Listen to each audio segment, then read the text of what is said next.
I always thought I had a stable marriage. Daniel and I had been together for 6 years.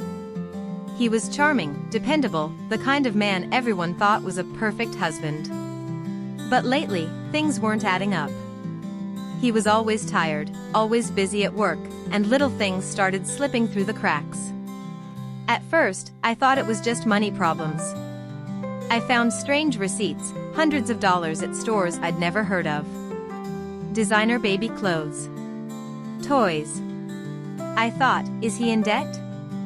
Is he gambling? When I asked him, he brushed it off with a nervous laugh. Then I thought maybe it was something worse, like he was involved in shady business. He always had hushed calls late at night, speaking in a low voice, and he'd hang up the second I entered the room. My mind ran wild. One night, I told him, "Daniel, if you're in trouble, you can tell me." He kissed my forehead and said, "Emma, you worry too much." But his eyes told me everything was wrong. The breaking point came when I found a drawing tucked in his jacket pocket. It was a child's drawing. Crayons, stick figures, the words, "Me and Daddy. We don't have kids." My stomach dropped. My hands were shaking so badly I could barely hold the paper. I knew then, I had to follow him.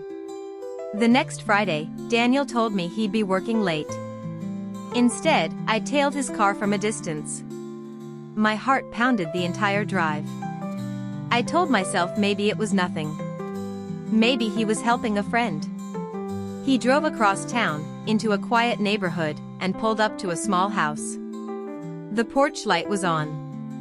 That's when the door opened, and 2 children ran out. "Daddy," they yelled, throwing their arms around him. A woman stepped out behind them, smiling like she'd been waiting for her husband to come home. I felt my whole world collapse in that moment. 2 kids. Not 1, 2. A family. A life he never told me about. And then the sharpest knife to the heart, the woman looked about my age.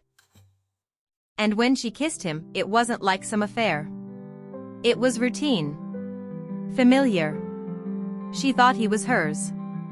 I stayed in my car, frozen, for what felt like hours. Watching him play with those kids, hold them, kiss their foreheads. The same man who told me he was working late. When he finally came home, I was waiting. I slammed the drawing on the table. "Who are they, Daniel?" His face turned pale. He opened his mouth, but no words came out. Finally, he whispered, "Emma. I can explain." But there was no explanation good enough.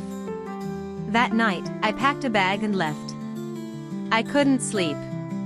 I couldn't breathe. I felt like my marriage, my entire life, had been a performance. But I wasn't done. A part of me needed the truth. So the next day, I drove back to that house.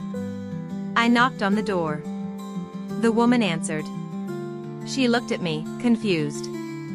"Can I help you?" I took a deep breath. "I'm Daniel's wife." Her face crumbled.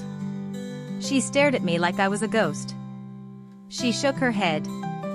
No, I'm his wife. We've been married 5 years." I couldn't believe it. Not only did he have another family, he had another marriage.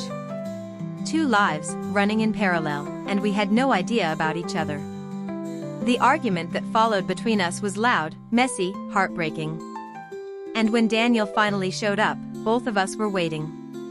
The lies collapsed in front of his children. He tried to explain, to beg, but neither of us listened. That day, everything fell apart. She filed for divorce. So did I. His secret life was destroyed in one night. It's been 2 years since then. I live with my mom now, rebuilding my life from the ground up. I'll never forget that image of those kids running into his arms, the moment my world shattered. But if there's one thing I've learned, it's this: you can hide a lie for months, even years, but the truth has a way of kicking the door open when you least expect it.